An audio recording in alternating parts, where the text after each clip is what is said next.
Welcome दोस्तों, हमारे YouTube channel पर आपका बहुत बहुत स्वागत है। दोस्तों आज अपन बात करने वाले राजस्थान CHO के अंदर कौन कौन से क्वेश्चन आए थे और उनके आंसर्स क्या क्या हैं।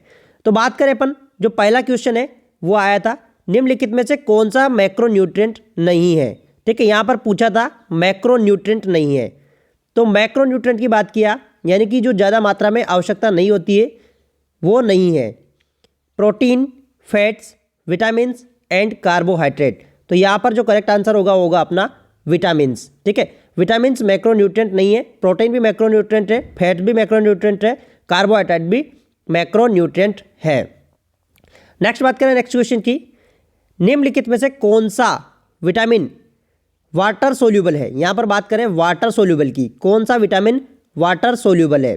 ठीक है, तो क्वेश्चन में पूछा वाटर सोल्यूबल, तो ADEK ये क्या होते हैं, ये फैट सोल्यूबल होते हैं, लेकिन यहाँ पर पूछा है वाटर सोल्यूबल है। ठीक है, तो यहाँ पर करेक्ट आंसर होगा वो होगा विटामिन सी। विटामिन सी क्या है, वाटर सोल्यूबल है। नेक्स्ट क्वेश्चन की बात करें, निम्नलिखित में से कौन सा खाद्य पदार्थ विटामिन ई का सबसे अधिक मात्रा मिलती है, यानी कौन से खाद्य पदार्थ में विटामिन ई की सबसे अधिक मात्रा मिलती है। मीट, वेजिटेबल, फ्रूट्स और सनफ्लावर ऑयल। तो यहाँ पर करेक्ट आंसर होगा अपना बी वाला सनफ्लावर ऑयल, जो सनफ्लावर ऑयल में सबसे अधिक विटामिन ई की मात्रा पाई जाती है। Vitamin E, next question, vitamin C की कमी से कौन सी बीमारी होती है, यानी कि विटामिन सी की कमी से कौन सी बीमारी होती है। तो यहाँ पर करेक्ट आंसर क्या होगा, यहाँ पे जो करेक्ट आंसर है वो है स्कर्वी। विटामिन सी की कमी से स्कर्वी होती है। नाइट ब्लाइंडनेस विटामिन ए की कमी से होता है। रिकेट्स विटामिन डी की कमी से होता है। और इसके बाद में बेरी। नेक्स्ट क्वेश्चन की बात करें अपन, बच्चों में पूरक आहार यानी कंप्लीमेंट्री फीडिंग कब शुरू कर देना चाहिए। देखो, कंप्लीमेंट्री फीडिंग की बात कर रहे हैं यहाँ पर, पैदा होते ही 6 माह की उम्र पर, 1 वर्ष की उम्र पर, 2 वर्ष की उम्र पर। तो कंप्लीमेंट्री जो फीडिंग अब हम स्टार्ट करते हैं वो करते हैं 6 माह की उम्र पर, यानी कि जो 6 मंथ की जो एज होती है उस पर स्टार्ट करते हैं किसको, कंप्लीमेंट्री फीडिंग को। यानी कि जो ब्रेस्ट फीडिंग के साथ साथ में दूसरी चीज जो खाने की दूसरी सामान देना, उसे कहते हैं अपन कंप्लीमेंट्री फीडिंग। ठीक है, निम्न में से कौन सा पोषक तत्व टिश्यू रिपेयर के लिए आवश्यक है। यहाँ पर टिश्यू रिपेयर के लिए आवश्यक है बोला है। ठीक है, टिश्यू रिपेयर के लिए आवश्यक है। तो यहाँ पर विटामिन, कार्बोहाइड्रेट, फैट, प्रोटीन। ठीक है, यहाँ पर टिश्यू रिपेयर के लिए बोला है, तो टिश्यू रिपेयर के लिए कौन सा आवश्यक है, यहाँ पर करेक्ट आंसर है वो है प्रोटीन। जो प्रोटीन होता है, ठीक है, क्योंकि सेल वाल किसकी बनी होती है, प्रोटीन की बनी होती है, तो प्रोटीन सबसे जरूरी होता है किसके लिए, टिश्यू रिपेयर के लिए। नेक्स्ट क्वेश्चन की बात करें अपन, निम्नलिखित में से कौन सा लक्षण डेंगू का नहीं है, यानी डेंगू बीमारी का कौन सा लक्षण नहीं है।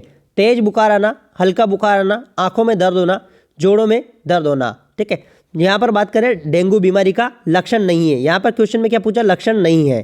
ठीक है, तो तेज बुखार डेंगू बीमारी के अंदर आती है, हल्का बुखार नहीं आता है। ठीक है, क्या है, हल्का बुखार नहीं आता है, तो यहाँ पर ये करेक्ट आंसर ही अपना हल्का बुखार होगा। आंखों में दर्द होता है, जोड़ों में दर्द होता है, तो यहाँ पर बी वाला क्या है, बी वाला करेक्ट आंसर है। नेक्स्ट क्वेश्चन की बात करें अपन, VVM का फुल फॉर्म क्या है। जो VVM है उसका फुल फॉर्म क्या है, vaccine viability monitor, vaccine vial monitor, vaccine verification monitor, viral viability monitor. तो यहाँ पर इसका करेक्ट आंसर होगा वैक्सीन वायल मॉनिटर। देखो, ये किसके ऊपर होता है, जो पोलियो की जो वायल होती है उसके ऊपर होता है, ऐसे यहाँ पर ऐसे लगा होता है, आपने देखा होगा, तो इसे कहते हैं अपन VVM। ठीक है, इसे कहते हैं VVM यानी vaccine vial monitor. Next question की बात करें अपन, 9 माह पर विटामिन ए की कितनी डोज दी जाती है। 50,000 IU, 1 lakh IU, 2 lakh IU। ठीक है, तो कितनी डोज दी जाती है, यहाँ पर कितनी डोज दी जाती है 9 महीने पर। तो 9 महीने पर जो करेक्ट आंसर क्या होगा, यहाँ पे जो करेक्ट आंसर है वो है 1 लाख IU। ठीक है, 1 लाख IU ठीक है, 9 मंथ पर जो दी जाती है वो 1 लाख आयु दी जाती है। आप इसको ऐसे भी याद रख सकते हैं कि 9 के बाद में क्या आता है, 10 आता है, तो 10 यानी कि 1 लाख, ठीक है, ठीक है, 1 लाख। इसके पीछे अपन को 10 के पीछे कितनी जीरो लगानी है, 10 के पीछे लगानी है अपन को 4 जीरो। ऐसे एक ट्रिक से आप याद रख सकते हैं, कभी कंफ्यूज नहीं होगे। 9 के बाद में 10 आता है, 10 के बाद में कितनी जीरो लगानी है, 4 जीरो। तो यहाँ पर करेक्ट आंसर है वो है बी वाला। नेक्स्ट बात करें अपन, किसी वस्तु सतह को कोरोना से संक्रमण मुक्त करने हेतु किस रासायनिक पदार्थ को यूज में किया जाता है, ठीक है। यहाँ पर क्वेश्चन में पूछा गया है किसी वस्तु की सतह को कोरोना से संक्रमण मुक्त यानी डिकंटामिनेशन किस रासायनिक पदार्थ से किया जा सकता है। Formaldehyde, methanol, glutaraldehyde, sodium hypochlorite. तो ये मैंने पहले भी हमारे वीडियो में डाला हुआ क्वेश्चन है। तो यहाँ पर करेक्ट आंसर होगा वो होगा सोडियम हाइपोक्लोराइड। वो भी कितना, 1%, ठीक है। 1% जो सोडियम हाइपोक्लोराइड होता है उससे हम किससे क्लीन कर सकते हैं, यानी उसको डिकंटामिनेट कर सकते हैं कोरोना वायरस की वस्तुओं को। नेक्स्ट क्वेश्चन की बात करें अपन, मल्टी ड्रग रेजिस्टेंट ट्यूबरक्लोसिस के इलाज की अवधि कितनी होती है। कम से कम 6 से 8 माह, कम से कम 12 माह, कम से कम 20 से 24 माह, कम से कम 24 से 27 माह। यहाँ पूछा है, देखो हर में क्या बोल रहा है, कम से कम बोल रहा है। तो कम से कम हमें 20 से 24 महीना यानी 20 से 24 महीना तो देना ही चाहिए किसको, मल्टी ड्रग रेजिस्टेंट ट्यूबरक्लोसिस में, ठीक है। कम से कम, मिनिमम बात कर रहे हैं अपन यहाँ पर। तो यह नेक्स्ट क्वेश्चन की बात करें अपन, गर्भवती महिलाओं में टिटेनस टॉक्सोइड के 2 टीके लगाने के बीच में कम से कम कितना अंतराल रखना चाहिए। कम से कम 1 सप्ताह, कम से कम 2 सप्ताह, कम से कम 4 सप्ताह, कम से कम 12 सप्ताह। यहाँ पर बात करें 2 टीके, ठीक है, फर्स्ट टीका और सेकंड टीका, फर्स्ट टीका और सेकंड टीका। तो देखो यहाँ दोनों के बीच में जो फर्स्ट टीका जब लगाया जाता है यानी कि अर्ली डिटेक्शन ऑफ प्रेगनेंसी पर लगाया जाता है, और दूसरा टीका 1 महीने बाद लगाया जाता है यानी कि 1 मंथ, ठीक है। 1 मंथ में कितने वीक होते हैं, 4 वीक, ठीक है, यानी कि 4 सप्ताह। तो ये अपना वाला सही है, यानी कि सी वाला सही है। नेक्स्ट क्वेश्चन की बात करें अपन, निम्नलिखित में से कौन सी वैक्सीन जन्म के समय दी जाती है, यानी कि जन्म के समय कौन कौन सी वैक्सीन दी जाती है। BCG, OPV, hepatitis B, BCG, OPV, hepatitis C, BCG, OPV, pentavalent. तो यहाँ पर करेक्ट आंसर क्या होगा, यहाँ पे करेक्ट आंसर है वो BCG, OPV और हेपेटाइटिस बी। यानी कि ये वैक्सीन क्या कब दी जाती है, एट टाइम ऑफ बर्थ, यानी कि जब डिलीवरी हो जाती है उसके बाद में दी जाती है कौन सी, ये वैक्सीन दी जाती है। नेक्स्ट क्वेश्चन की बात करें अपन, कोविड-19 का कारक है, देखो कोविड-19 का कारक है बैक्टीरिया, वायरस, फंगस, प्रोटोजोआ। तो कोविड-19 जो बीमारी है वो किसकी वजह से होती है, कोविड-19 वायरस की वजह से होती है, क्योंकि ये एक वायरस है। नेक्स्ट क्वेश्चन की बात करें अपन, नेक्स्ट, मानव शरीर में कितनी हड्डियां होती है, यानी कि मानव शरीर में कितनी हड्डियां होती है। यहाँ पर क्वेश्चन में पूछा कितनी बोन्स होती है, ठीक है, 202, 204, 206, 208। तो करेक्ट आंसर कितना होगा अपना, 206। मानव शरीर के अंदर कितनी बोन्स होती है, 206 बोन्स होती है। नेक्स्ट बात करें अपन, टीबी की जांच के लिए किए जाने वाले ट्यूबरकुलिन टेस्ट को क्या कहते हैं, Schick test, Mantoux test, VDRL test, ELISA test. तो क्या कहते हैं इसे अपन, जो टीबी की जांच करने के लिए जो टेस्ट होता है, ठीक है, वो ट्यूबरकुलिन टेस्ट होता है। इसे क्या कहते हैं अपन, इसे मोंटेक्स टेस्ट के नाम से भी जानते हैं। और ये टीबी के एक्सपोजर को इंडिकेट करता है, पॉजिटिव टीबी को इंडिकेट नहीं करता है, ध्यान रखना, एक्सपोजर को इंडिकेट करता है, ठीक है। यहाँ पर जो ये VDRL सिफिलिस के लिए करते हैं, एलिजा किसके लिए करते हैं, HIV के लिए, इनके लिए करते हैं, ठीक है। नेक्स्ट क्वेश्चन की बात करें अपन, मानव शरीर में सबसे बड़ी ग्रंथि कौन सी है, pancreas, liver, spleen, gall bladder, ठीक है। यहाँ पर क्वेश्चन में पूछा मानव शरीर की सबसे बड़ी लार्जेस्ट ग्लैंड, तो यहाँ पर लार्जेस्ट ग्लैंड है वो है लीवर। देखो यहाँ पर एक्सोक्राइन और एंडोक्राइन नहीं पूछा है, ठीक है, एंडोक्राइन नहीं पूछा है। अगर यहाँ पर एक्सोक्राइन एंडोक्राइन पूछते तो वो क्वेश्चन का डिफरेंस हो जाता है। यहाँ पर सीधा ही पूछा है सबसे बड़ी ग्रंथि कौन सी है, तो सबसे बड़ी ग्रंथि है वो लीवर, टेस्टिस के द्वारा बनाए जाने वाला हार्मोन कौन सा है, यानी कि जो टेस्टिस होते हैं उनके द्वारा कौन सा हार्मोन बनता है, जो टेस्टिस होते हैं उनके अंदर कौन सा हार्मोन बनता है, ठीक है, टेस्टोस्टेरोन, टीएसएच, कोर्टिसोल, इंसुलिन, ठीक है। तो यहाँ पर करेक्ट आंसर क्या है, यहाँ पर जो करेक्ट आंसर है वो है टेस्टोस्टेरोन, यानी कि जो टेस्टोस्टेरोन टेस्टिस से बनता है, आप याद रख सकते टी यानी टेस्टोस्टेरोन, ठीक है। नेक्स्ट क्वेश्चन की बात करें अगर इंसुलिन की, तो इंसुलिन कहाँ से बनता है, पेनक्रियाज से बनता है, ठीक है। कोर्टिसोल्स कहाँ से बनते हैं, एड्रिनल ग्लैंड से बनते हैं। टीएसएच कहाँ से, थायराइड स्टिमुलेटिंग हार्मोन्स, ठीक है। नेक्स्ट बात करें अपन, लीवर में कार्बोहाइड्रेट किस रूप में संग्रहित होता है, जो लीवर होता है उसके अंदर कार्बोहाइड्रेट किस रूप में संग्रहित होता है, ग्लूकोज, सुक्रोज, गैलेक्टोज, ग्लाइकोजन। तो यहाँ पर करेक्ट आंसर क्या होगा, यहाँ पे जो करेक्ट आंसर है वो है ग्लाइकोजन, यानी कि जो ग्लाइकोजन में जो लीवर होता है उसके अंदर ग्लाइकोजन में स्टोर होता है कौन, ठीक है, कार्बोहाइड्रेट। नेक्स्ट क्वेश्चन की बात करें अपन, किसी आबादी या समुदाय में संक्रमित पहले रोगी या फर्स्ट रोगी को क्या कहते हैं, index case, primary case, secondary case, carrier case. यहाँ पर बात करेंगे, यहाँ पर करेक्ट आंसर होगा प्राइमरी केस, फर्स्ट रोगी, ठीक है। फर्स्ट रोगी आता है तो उसे क्या कहेंगे अपन, प्राइमरी केस। नेक्स्ट क्वेश्चन की बात करें अपन, विश्व स्वास्थ्य दिवस कब मनाया जाता है, 10 मई, 1 दिसंबर, 11 मार्च, 7 अप्रैल। तो विश्व स्वास्थ्य दिवस कब मनाया जाता है, तो यहाँ पर 7 अप्रैल यानी 7 अप्रैल को क्या मनाया जाता है, विश्व स्वास्थ्य दिवस, यानी कि जो विश्व स्वास्थ्य दिवस मनाया जाता है वो 7 अप्रैल को मनाया जाता है। भारत के वर्तमान राष्ट्रपति कौन है, श्री वेंकैया नायडू, श्री प्रणब मुखर्जी, श्री रामनाथ कोविंद, श्री लालकृष्ण आडवाणी। यहाँ पर है श्री रामनाथ कोविंद, यहाँ पर रात लिख दिया इन्होंने, ठीक है, श्री रामनाथ कोविंद, ठीक है, कोविंद, ठीक है, रामनाथ कोविंद है। नेक्स्ट बात करें अपन, एमटीपी एक्ट भारतीय संसद द्वारा कब पारित किया गया, तो 1971, ठीक है, 1971 में पारित किया गया किसको, एमटीपी एक्ट को। निम्नलिखित में से कौन सी बीमारी का भारत से उन्मूलन किया जा चुका है, क्षय रोग, मलेरिया, पोलियो, एड्स। तो यहाँ पर करेक्ट आंसर क्या होगा, यहाँ पर है पोलियो, ठीक है। पोलियो को 2014 में यहाँ पर इंडिया में 2014 से इसका उन्मूलन किया जा चुका है। क्षय रोग अभी प्रेजेंट है, मलेरिया भी अभी प्रेजेंट है, एड्स भी अभी प्रेजेंट है, ठीक है। तो यहाँ पर जो करेक्ट आंसर होगा वो होगा अपना सी वाला, कौन सा, सी वाला करेक्ट आंसर होगा। नेक्स्ट बात करें अपन, हरित क्रांति के आह्वान किसने किया था, वर्गीज कुरियन ने, त्रिभुवन पटेल ने, एमएस स्वामीनाथन ने, एचएम दलाया ने। यहाँ पर करेक्ट आंसर है एमएस स्वामीनाथन ने, ठीक है। हरित क्रांति जो किया था वो एमएस स्वामीनाथन ने किया था।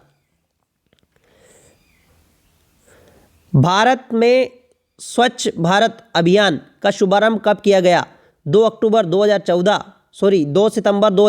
2 अक्टूबर 2014, 15 अगस्त 2014, 2 अक्टूबर 2013। तो यहाँ पर करेक्ट आंसर होगा वो होगा बी वाला, ठीक है, 2 अक्टूबर 2014 को किया गया, ठीक है। राष्ट्रपिता महात्मा गांधी की जो जयंती होती है उस पर किया गया किसको, स्वच्छ भारत अभियान का शुभारंभ। नेक्स्ट क्वेश्चन की बात करें, निम्नलिखित में से कौन सी प्रक्रिया ग्लोबल वार्मिंग के लिए जिम्मेदार ठहराया गया है, ग्रीन हाउस इफेक्ट, कोयला खदानों से आग, सूखी खेती, मानसून। तो यहाँ पर करेक्ट आंसर क्या होगा, यहाँ पे जो करेक्ट आंसर है वो है ग्रीन हाउस इफेक्ट। जो ग्रीन हाउस इफेक्ट है उसको ग्लोबल वार्मिंग के लिए जिम्मेदार ठहराया गया है। नेक्स्ट क्वेश्चन की बात करें अपन, निम्नलिखित में से कौन सा फीको ओरल रूट के माध्यम से नहीं फैलता है। यहाँ पे क्वेश्चन में काफ़ी इंपॉर्टेंट पढ़ना है, नहीं फैलता है, खसरा, टाइफाइड, कोलेरा, हैजा, हेपेटाइटिस ए। देखो टाइफाइड, खसरा, कोलेरा ये सब किससे फैलते हैं, फीको ओरल रूट से, ठीक है, फीको ओरल रूट से फैलते हैं सब। और ये किससे फैलता है, रेस्पायरेटरी रूट से, ठीक है। तो यहाँ पर जो करेक्ट आंसर क्या होगा, यहाँ पर होगा अपना यहाँ पर पहला वाला खसरा, ठीक है। नेक्स्ट क्वेश्चन की बात करें, उल्टी दस्त रोग में मृत्यु का प्रमुख कारण है, यानी कि उल्टी दस्त रोग में मृत्यु का प्रमुख कारण या मुख्य कारण क्या है? उल्टी, पेट में दर्द, निर्जलीकरण, सुस्ती। ठीक है, दस्त रोग में सबसे ज़्यादा कारण क्या है? तो यहाँ पर है डिहाइड्रेशन। ठीक है, डिहाइड्रेशन सबसे ज़्यादा जो कारण है वो है डिहाइड्रेशन का। ठीक है, करेक्ट आंसर है अपना वाला सी वाला। यहाँ पर बात करें अपन, निम्नलिखित में से 5 वर्ष से छोटे बच्चों में मृत्यु का मुख्य कारण है दस्त रोग, निमोनिया, खसरा, छोटी माता। तो यहाँ पर बात करें 5 वर्ष से छोटे बच्चों में, तो यहाँ पर करेक्ट आंसर होगा वो डायरिया। ठीक है, डायरिया की वजह से सबसे ज़्यादा डेथ होती है 5 साल से छोटे बच्चों की। ठीक है, अगर बात करें अपन नियोनेट की, नियोनेट में अगर आता है क्वेश्चन, किसका आता है? अगर नियोनेट का आता है तो नियोनेट के अंदर सबसे ज़्यादा जो डेथ होती है किसकी वजह से होती है? न्यूमोनिया की वजह से। ठीक है, यहाँ पर क्लियर कर लेना, अगर सबसे ज़्यादा जो डेथ होती है नियोनेट की वो निमोनिया की वजह से होती है, लेकिन 5 वर्ष से जो छोटे बच्चे होते हैं उनकी डेथ होती है दस्त रोग की वजह से। बच्चों में सामान्य कैपिलरी रिफिल, ठीक है, capillary refill normal capillary time कितना होना चाहिए? कितना होता है? ठीक है, 1 सेकंड से कम, 3 सेकंड से कम, 5 सेकंड से कम, 7 सेकंड से कम। नॉर्मली वैसे 2 सेकंड से कम होना चाहिए यहाँ पर, लेकिन 2 सेकंड वाला ऑप्शन नहीं है, तो यहाँ पर 1 सेकंड से कम होना चाहिए नॉर्मल कैपिलरी रिफिल टाइम। ठीक है, कैपिलरी रिफिलरी टाइम। नेक्स्ट क्वेश्चन की बात करें अपन, आप एक 6 माह के बच्चे के विकास का आकलन कर रहे हैं, सामान्य निम्नलिखित में से आप क्या उम्मीद कर सकते हैं? बच्चा छोटे वाक्य बोल सकता है, ये भी नहीं कर सकता। देखो क्वेश्चन में क्या पूछा है, एक 6 महीने का जो बच्चा है उसका अगर आप आकलन कर रहे हैं, यानी कि उसका आप माइलस्टोन या उसका ग्रोथ एंड डेवलपमेंट आप चेक कर रहे हैं, तो वो 6 महीने का बच्चा क्या कर सकता है? बच्चा छोटे वाक्य बोल सकता है, बच्चा चम्मच से स्वयं खाना खा सकता है, बच्चा स्वयं बैठ सकता है, बच्चा स्वयं उठकर खड़ा हो सकता है। तो यहाँ पर करेक्ट आंसर क्या होगा? यहाँ पे करेक्ट आंसर होगा वो होगा सी वाला, बच्चा स्वयं बैठ सकता है, यानी कि उसको अपन बिठा सकते हैं बच्चे को। नेक्स्ट, भारत में जन्म के समय नवजात का वजन कितना होता है? 1.5 से 2.5 किलो, 2.0 से 3 किलो, 2.5 से 3.5 किलो, 3.0 से 4.0 किलो। ठीक है, यहाँ पर करेक्ट आंसर क्या होगा? यहाँ पर करेक्ट आंसर है वो है सी वाला। ठीक है, सी वाला करेक्ट आंसर है। नेक्स्ट क्वेश्चन की बात करें अपन, जब कंगारू मदर केयर केएमसी प्रदान की जाती है तो वह कम से कम कितने समय तक प्रदान करनी चाहिए? कम से कम 15 मिनट, कम से कम 1 घंटा, कम से कम 3 घंटे, कम से कम 6 घंटे। तो यहाँ पर करेक्ट आंसर है वो है कम से कम 1 घंटा। 1 घंटा मिनिमम केएमसी देना चाहिए। ठीक है, केएमसी किसको देते हैं अपन? जो लो बर्थ वेट बेबी होते हैं या प्री मेच्योर बेबी होते हैं उनको। नेक्स्ट क्वेश्चन की बात करें अपन, लेबर रूम का तापमान कितना डिग्री सेंटीग्रेड होना चाहिए? ठीक है, 20 से 24, 26 से 28, 28 से 30, 34 से 37। देखो यहाँ पर करेक्ट आंसर हम बात करें तो ये क्वेश्चन पूरा कंफ्यूजन है यहाँ पर, क्योंकि WHO की जो गाइडलाइन है और ministry of health and family welfare की गाइडलाइन है उसमें लिखा है ओनली 25 डिग्री सेंटीग्रेड से अबोव होना चाहिए। ठीक है, लेकिन अगर हम यहाँ पर माने तो हम यहाँ पर मानेंगे 26 से 28 डिग्री सेंटीग्रेड फेवरेबल मानेंगे यहाँ पर हम। ठीक है, इसको फेवरेबल मानेंगे, लेकिन वैसे ये कंफ्यूजन वाला क्वेश्चन है, हो सकता है NRHM वाले क्या इसका आंसर माने, लेकिन यहाँ पर है 26 से 28 मानेंगे अपन इसको। निम्नलिखित में से कौन सा इम्यूनोग्लोबिन मानव के दूध में पाया जाता है? IgG, IgM, IgE, IgA। तो यहाँ पर करेक्ट आंसर क्या होगा? यहाँ पर जो करेक्ट आंसर है वो है IgA। ठीक है, कौन सा इम्यूनोग्लोबिन? IgA। BCG वैक्सीन का इंजेक्शन किस प्रकार लगाया जाता है? Intradermal, subcutaneous, intramuscular, intravenous. तो यहाँ पर कर रहे हैं BCG की। BCG कहाँ कैसे लगाया जाता है? BCG जो लगाया जाता है वो लगाया जाता है इंट्राडर्मल। ठीक है, इंट्राडर्मल लगाया जाता है। कितना ml लगाया जाता है? ये 0.05 ml 8 है बर्थ के टाइम पे। अगर बर्थ के टाइम पे नहीं लगा तो कितना लगाते हैं 1 महीने बाद? 0.1 ml। ठीक है, तो यहाँ पर करेक्ट आंसर क्या होगा? इंट्राडर्मल। नेक्स्ट क्वेश्चन की बात करें, कॉप्लिक स्पॉट्स किस बीमारी में देखने को मिलते हैं? छोटी माता, मम्स, ठीक है, खसरा, पोलियो। तो यहाँ पर करेक्ट आंसर क्या होगा, किस में दिखते हैं, कॉप्लिक स्पॉट। कॉप्लिक स्पॉट दिखते हैं मीजल्स के अंदर, ठीक है, माउथ के अंदर दिखाई देते हैं ये, ठीक है, जो मोलार टीथ होते हैं वहां पर दिखाई देते हैं कौन, कॉप्लिक स्पॉट, ठीक है, ब्लूइश कलर्स के दिखाई देते हैं ये एक तरह से।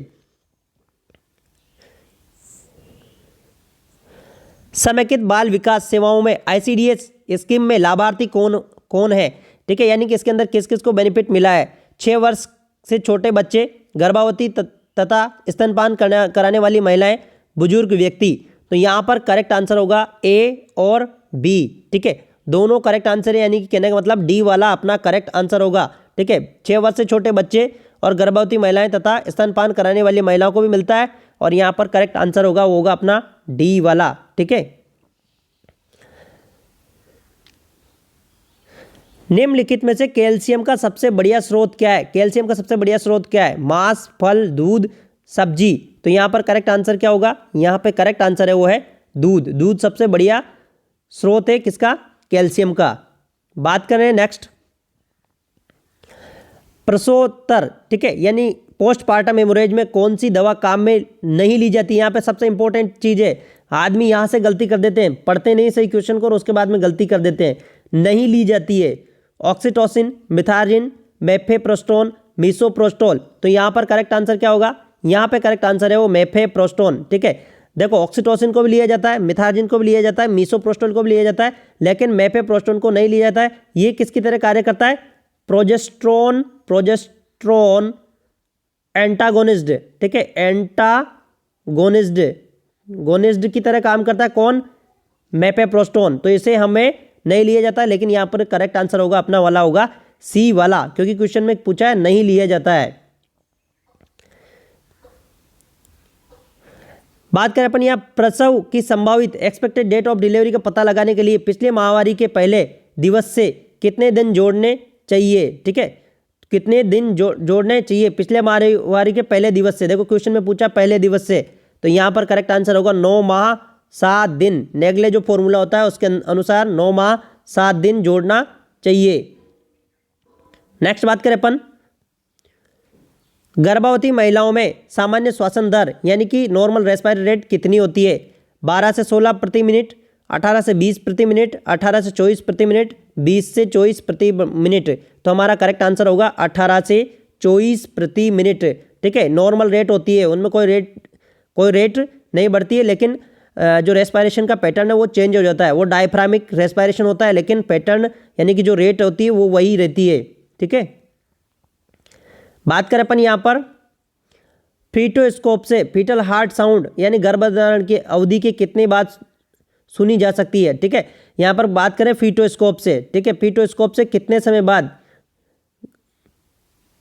ठीक है, सुनी जा सकती है, गर्भधारण की कितनी अवधि बाद फीटल हार्ट साउंड को सुनी जा सकती है, 12 सप्ताह, 20 सप्ताह, 24 सप्ताह, 32 सप्ताह। तो यहाँ पर करेक्ट आंसर क्या होगा, यहाँ पर होगा 20 सप्ताह, ठीक है, 20 सप्ताह के टाइम पे इसको हम सुन सकते हैं।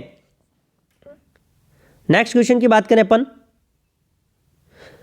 रक्त में हीमोग्लोबिन की मात्रा कितने से कम होने पर गर्भवती महिला को अनीमिया कहा जाता है, ठीक है, 30 ग्राम पर डीएल, 12 ग्राम पर डीएल, 11 ग्राम पर डीएल। तो यहाँ पर है 10 ग्राम पर प्रतिशत, ठीक है, 10 ग्राम प्रतिशत। अगर 10 ग्राम से कम हो जाता है तो उसे क्या कहेंगे, अनीमिया। ये WHO की गाइडलाइन है, ठीक है। बात करें अपन नेक्स्ट क्वेश्चन की, IUCD का क्या तात्पर्य है, IUCD का मतलब क्या होता है, intrauterine control device, intrauterine copper device, intrauterine contraceptive device, intrauterine continuous device. तो यहाँ पर करेक्ट आंसर क्या होगा, यहाँ पे जो करेक्ट आंसर है वो इंट्रायूट्राइन कॉन्ट्रासेप्टिव डिवाइस, यानी कि IUCD का जो नाम है वो इंट्रायूट्राइन कॉन्ट्रासेप्टिव डिवाइस होती है, जैसे कि कॉपर टी, ठीक है। तो यहाँ पर करेक्ट आंसर क्या होगा अपना सी वाला। बात करें पर नेक्स्ट क्वेश्चन की, फीटल हार्ट रेट कितनी होती है, यानी कि फीटल की जो हार्ट रेट होती है वो कितनी होती है, 60 to 80 beat per minute, 100 to 120 प्रति मिनट, 120 से 160 प्रति मिनट, 160 से 180 प्रति मिनट। तो यहाँ पर करेक्ट आंसर क्या होगा, यहाँ पर जो करेक्ट आंसर है वो अपना है 120 से 160 प्रति मिनट। चलता है नेक्स्ट क्वेश्चन की तरफ।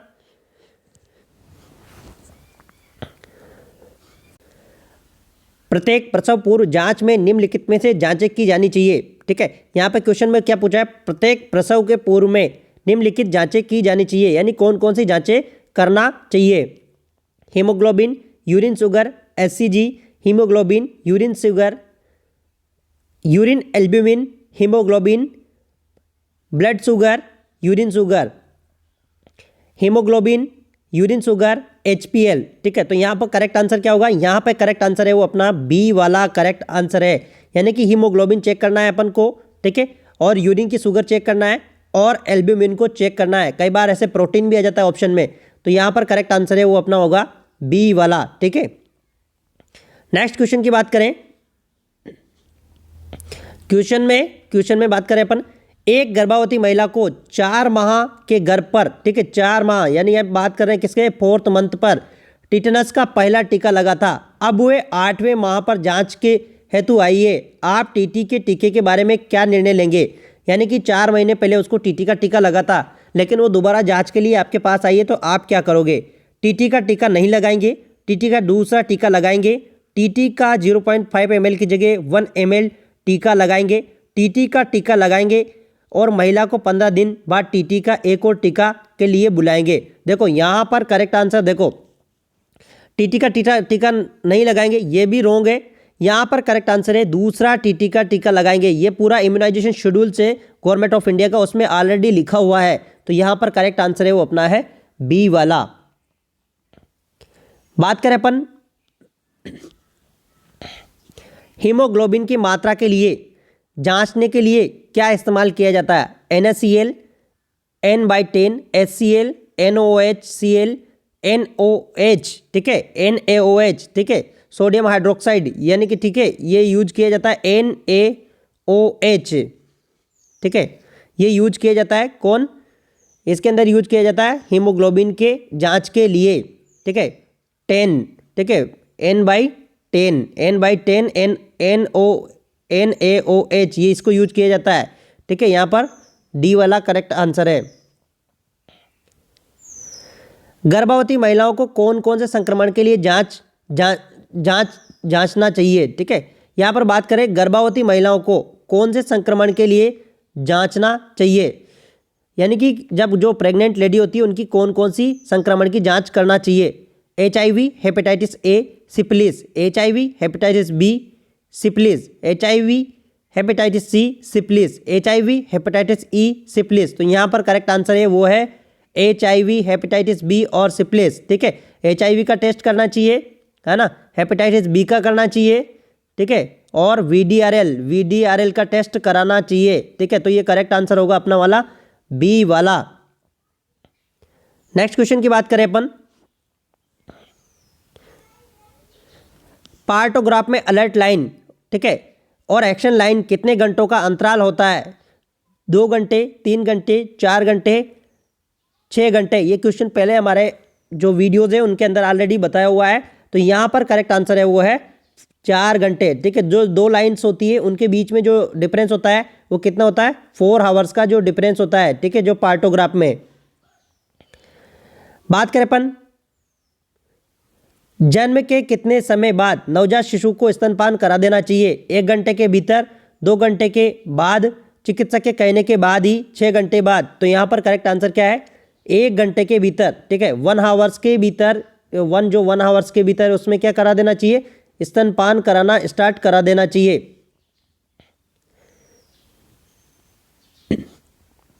सामान्य प्रसव में औसतन कितना खून बह जाता है, सामान्य जो प्रसव होता है उसमें औसतन कितना खून बह जाता है, 100 ml, 300 ml, 500 ml, 700 ml। तो यहाँ पर करेक्ट आंसर क्या होगा, यहाँ पर जो करेक्ट आंसर है वो 500 ml, यानी कि 500 ml औसतन खून बह जाना चाहिए। सॉरी, औसतन खून बह जाना चाहिए नहीं, औसतन खून बहता है, बह जाना चाहिए नहीं है। ठीक है, 500 ml औसतन खून बहता है। अगर 500 ml से ज़्यादा बहता है तो उसे क्या कहते हैं अपन, PPH कहते हैं उसे अपन। ठीक है,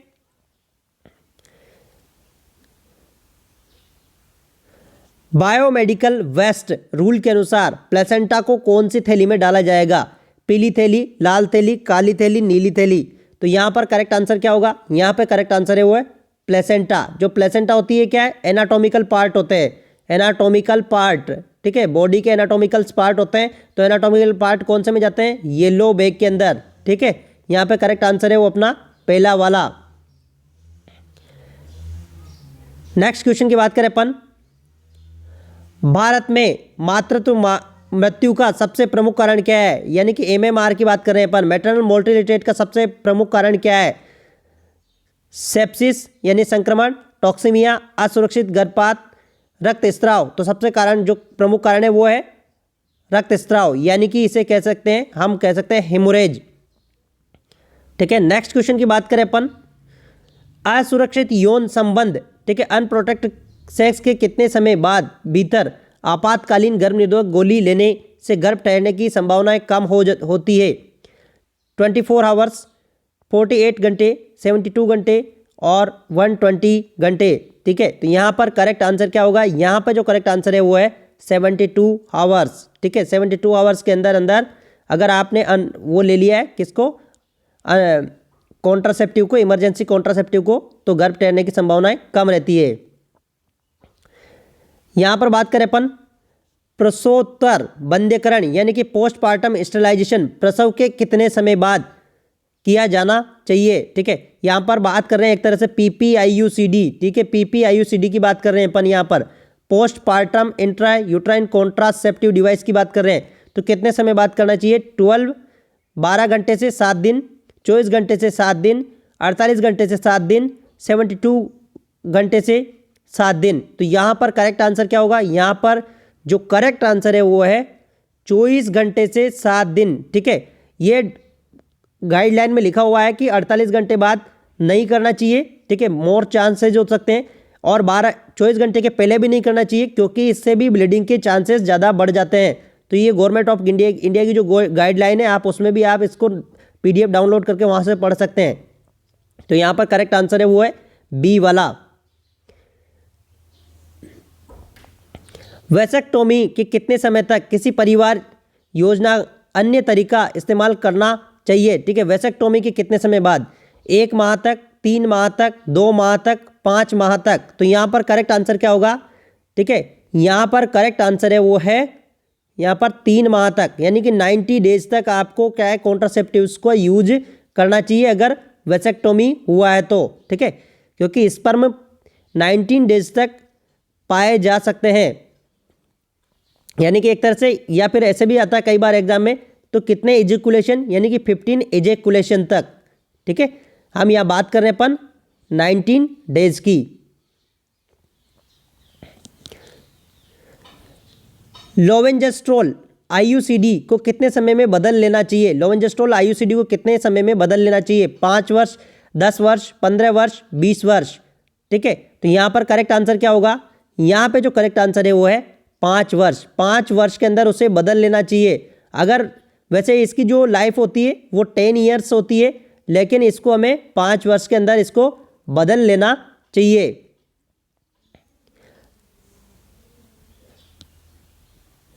राजस्थान की शिशु मृत्यु दर कितनी है, राजस्थान के अंदर जो शिशु मृत्यु दर कितनी है। देखो ये करंट का क्वेश्चन है, यहाँ पर करंट का। अब कई लोग ये सोच रहे होंगे 2011 की जनगणना के अनुसार पूछा है, ठीक है, 2011 की जनगणना के अनुसार नहीं पूछा है, ये अभी करंट का है। ये 2019 जो 2018 के अंदर जो डाटा थे उसका करंट क्वेश्चन है ये। 14, 1000, 28, 1000, 37, 1000, ठीक है, 56, 1000, यानी कि यहाँ पर बात करें अपन 37, 1000, यानी कि 37 है 1000 शिशु की जन्म के ऊपर, ठीक है। तो ये अभी करंट का डाटा है, ऐसा नहीं कि पुराना डाटा है।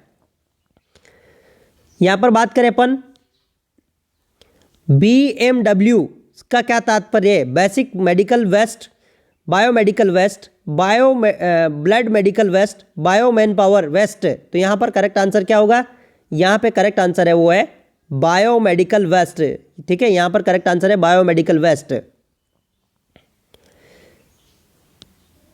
नेक्स्ट क्वेश्चन की बात करें, रक्तचाप यानी BP नापते समय इंस्ट्रूमेंट की नलिकाओं को हाथ से किस ओर रखना चाहिए, बाहर की ओर, अंदर की ओर, पीछे की ओर और पीछे और बाहर की ओर। तो यहाँ पर करेक्ट आंसर क्या होगा? यहाँ पर जो करेक्ट आंसर है वो है मीडियल की ओर, यानी कि अंदर की ओर रखना चाहिए। बात करें अपन यहाँ पर वर्तमान में राजस्थान की कुल प्रजनन कितनी है? 1.8, 2.2, 2.5, 2.6। तो यहाँ पर करेक्ट आंसर है वो 2.2। ठीक है, 2.2।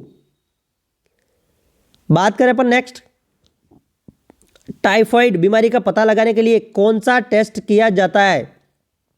बात करें अपन टाइफाइड की, विडाल टेस्ट, मिलियार्ड test, Kahn test, Mantoux test. तो यहाँ पर करेक्ट आंसर क्या होगा? यहाँ पे होगा विडाल टेस्ट। खान टेस्ट किसके लिए किया जाता है? सिफिलिस के लिए। मॉन्टेक्स किसके लिए यूज किया जाता है? ये किया जाता है ट्यूबरक्लोसिस के लिए। तो यहाँ पर ए वाला अपना करेक्ट ऑप्शन है। विश्व स्वास्थ्य संगठन WHO का मुख्यालय कहाँ स्थित है? WHO का जो मुख्यालय है वो कहाँ पर है? New York, Geneva, Paris, London. ठीक है, तो यहाँ पर करेक्ट आंसर क्या होगा? यहाँ पे जो करेक्ट आंसर है वो है जेनेवा। जेनेवा के अंदर क्या है? विश्व स्वास्थ्य संगठन का मुख्यालय स्थित है।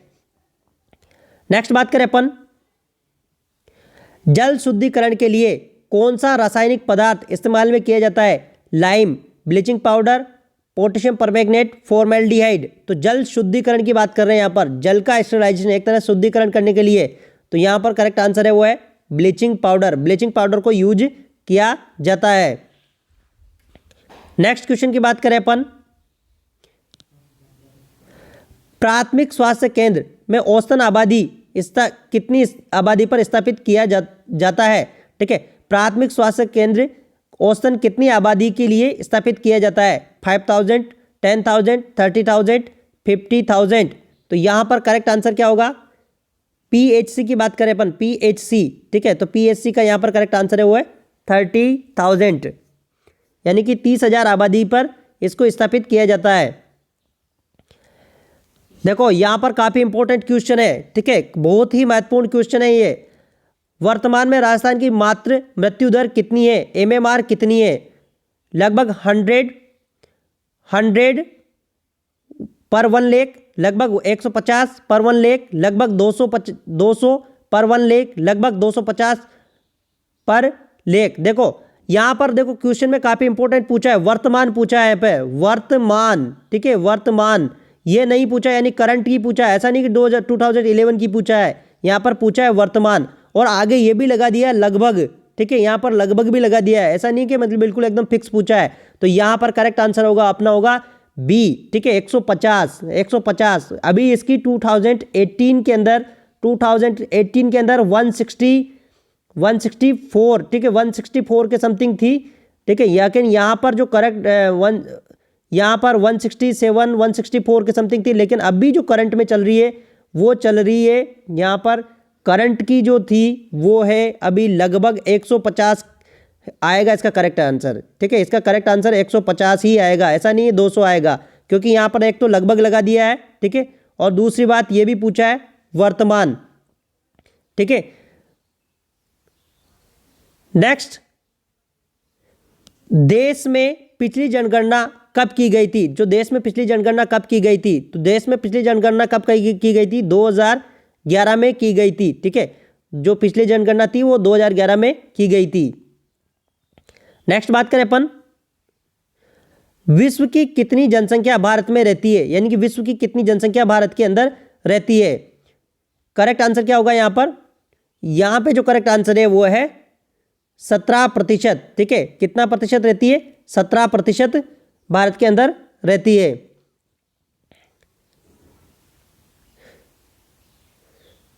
नेक्स्ट क्वेश्चन की बात करें, पीने के पानी में फ्री रेजिडुअल क्लोरीन की कितनी होना चाहिए? ठीक है, फ्री रेजिडुअल क्लोरीन की कितनी होना चाहिए? तो यहाँ पर करेक्ट आंसर होगा 0.5 mg पर लीटर। ठीक है, पर लीटर। नेक्स्ट बात करें अपन, भारत में राष्ट्रीय जनसंख्या नीति नेशनल पॉपुलेशन पॉलिसी कब लागू किया गया? तो नेशनल पॉपुलेशन पॉलिसी पूछ रहे हैं यहाँ पर, तो यहाँ पर करेक्ट आंसर होगा 2000। ठीक है, सन 2000 में नेशनल पॉपुलेशन पॉलिसी को लागू किया गया। नेक्स्ट बात करें अपन, राष्ट्रीय ग्रामीण स्वास्थ्य मिशन का शुभारंभ किस वर्ष किया गया? यहाँ पर बात किया है किसका, ग्रामीण स्वास्थ्य मिशन का।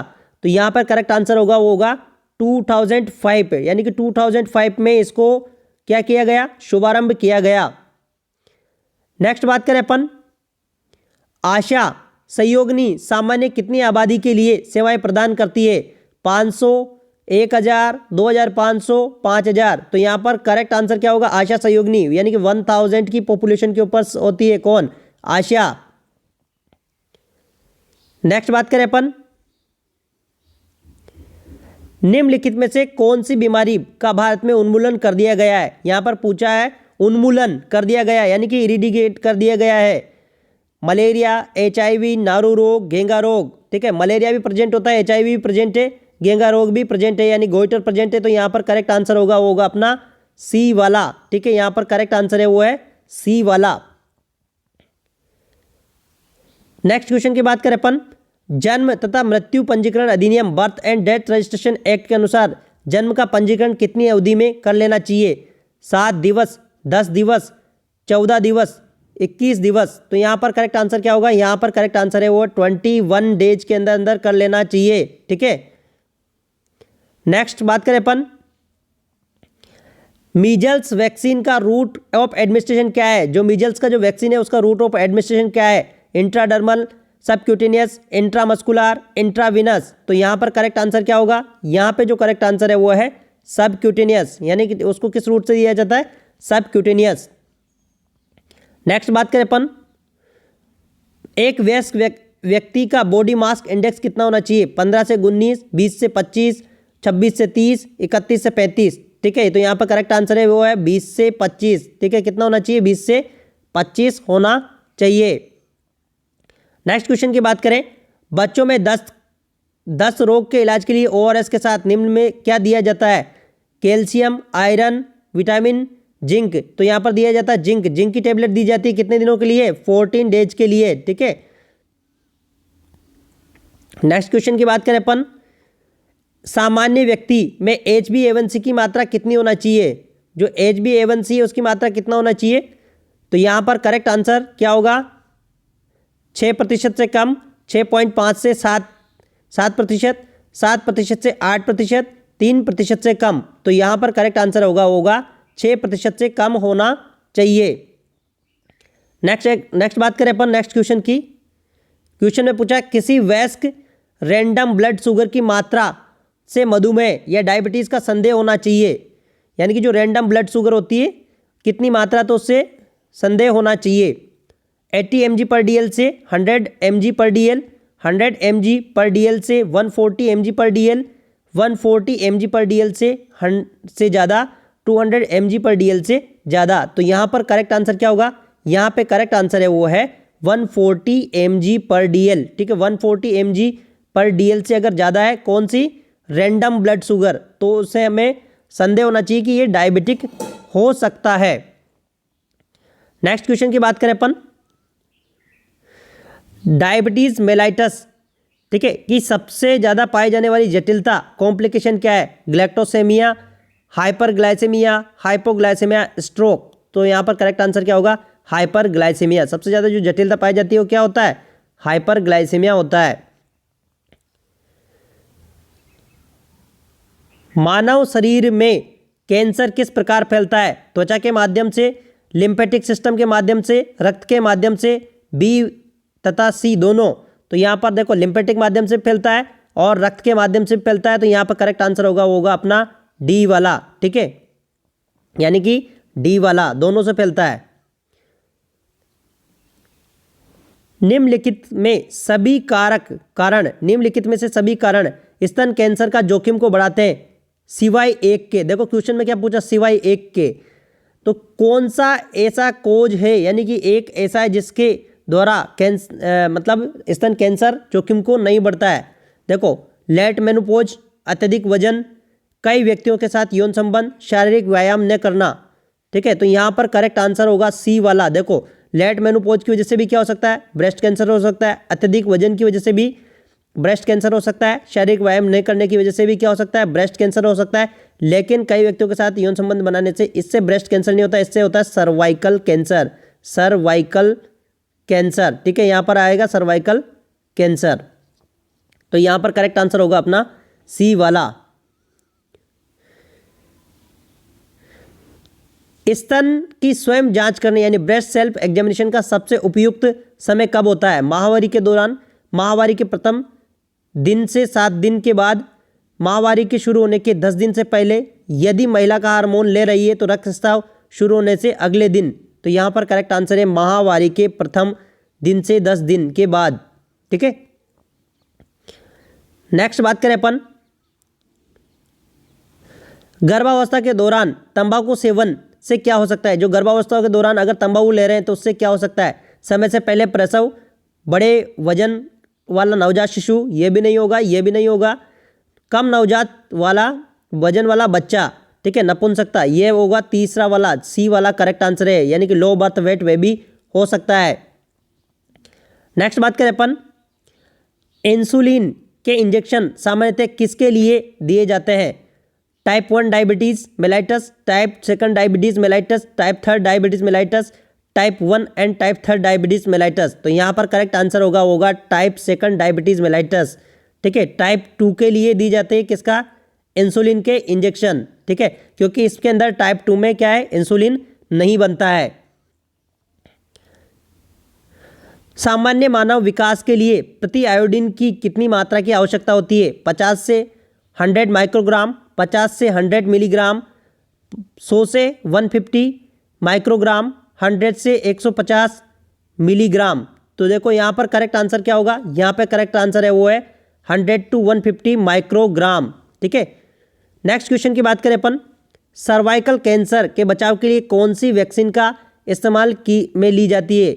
IPV vaccine, hepatitis vaccine, DPT vaccine, HPV vaccine. तो यहाँ पर करेक्ट आंसर होगा डी वाला। देखो सर्वाइकल कैंसर किसकी वजह से तय होता है? ह्यूमन पेपिलोमा वायरस की वजह से। तो यहाँ पर करेक्ट आंसर है वो है डी वाला, ये वैक्सीन दी जाती है। बात करें अपन नेक्स्ट क्वेश्चन की, बात करें अपन नेट ENT नॉर्थ एस्ट्रोन एथेनेट गर्भधारण के कितने समय के लिए बचाता है? 1 माह, 2 माह, 3 माह, 4 माह। तो यहाँ पर करेक्ट आंसर क्या होगा? यहाँ पे करेक्ट आंसर है वो है 2 माह। ठीक है, 2 माह के लिए बचाता है। ठीक है, नेक्स्ट क्वेश्चन की बात करें अपन IUCD का सबसे अधिक पाया जाने वाला प्रतिकूल यानी कि साइड इफेक्ट क्या है? IUCD। ठीक है, IUCD इंट्रायूटेराइन कॉन्ट्रासेप्टिव डिवाइस का सबसे कॉमन साइड इफेक्ट क्या है? Ectopic pregnancy, excessive menstrual flow, rupture of uterus, expulsion of IUCD। देखो यहाँ पर सबसे कॉमन साइड इफेक्ट होता है इसका, होता है ब्लीडिंग। क्या होता है इसका? ब्लीडिंग। ठीक है, सबसे कॉमन साइड इफेक्ट होता है ब्लीडिंग। तो यहाँ पर करेक्ट आंसर क्या होगा? Excessive menstrual flow. Next question की बात करें अपन HIV संक्रमण का पता लगाने के लिए कौन सी तकनीकी अपनाई जाती है? नॉर्थ ब्लॉट तथा एलाइजा, इम्यूनोब्लॉट तथा एलिजा, साउथर्न ब्लॉट तथा एलिजा, वेस्टर्न ब्लॉट तथा एलाइजा। तो यहाँ पर करेक्ट आंसर होगा वेस्टर्न ब्लॉट तथा एलाइजा। ये तकनीकी अपनाई जाती है किसके लिए? HIV के संक्रमण को देखने के लिए। ठीक है, यानी कि उसके डायग्नोस्टिक करने के लिए। नेक्स्ट बात करें अपन किशोर अवस्था में सबसे ज़्यादा पाई जाने वाली पोषण संबंधी कौन सी कमी है? यहाँ पे क्वेश्चन पूछा है पोषण संबंधी कौन सी कमी है? Iron deficiency anaemia, hypothyroidism, calcium deficiency, zinc deficiency. तो सबसे जो कॉमन पाई जाती है वो पाई जाती है आयरन डिफिशिएंसी एनीमिया। ठीक है, आपने देखा होगा भारत सरकार के द्वारा आयरन की टेबलेट किशोरों को लिए फ्री दी जाती है। तो यहाँ पर करेक्ट आंसर होगा पहला वाला ऑप्शन सही है। नेक्स्ट बात करें अपन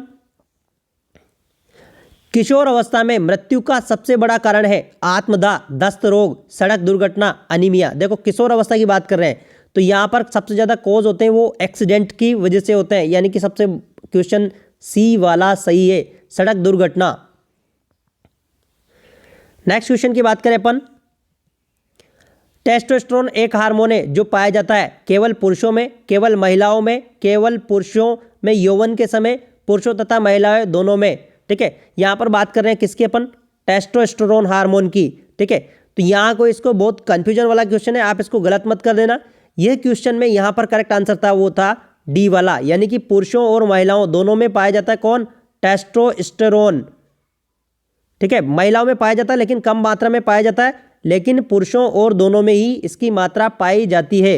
ओवेरी की जो सेल्स होती है वहां से रिलीज होता है कौन, टेस्टोस्टेरोन, लेकिन कम मात्रा में रिलीज होता है।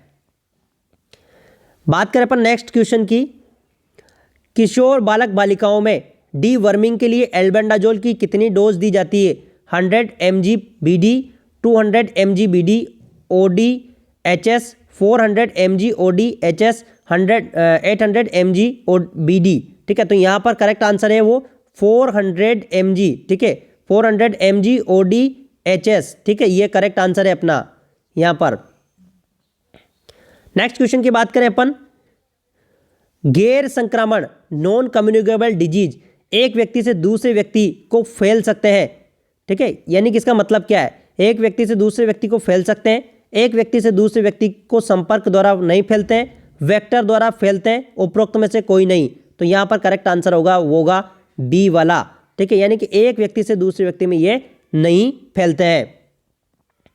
नेक्स्ट क्वेश्चन की बात करें अपन,